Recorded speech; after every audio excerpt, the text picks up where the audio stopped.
Breakfast করছে ডিম কলা আর আলু সিদ্ধ দিয়ে। এই যে সবাইকে গুড মর্নিং বলো। বাবাই বাবাই এইদিকে তাকাও, এদিকে তাকাও, সবাইকে গুড মর্নিং বলো। কি হলো, সবাইকে গুড মর্নিং বলো। এই যে এদিকে তাকাও, এদিকে তাকাও। এখন টিভি দেখতে ব্যস্ত।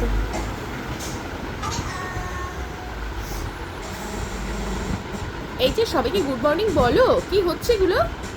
হ্যাঁ, তুমি সমানে আমাকে লাথি মারছো, কি ব্যাপার বলো তো? শুধু লাথি বেরিয়ে গেছে ঢাস টুস করে। তোমার পেটে গিয়ে পড়ছে লাথিটা।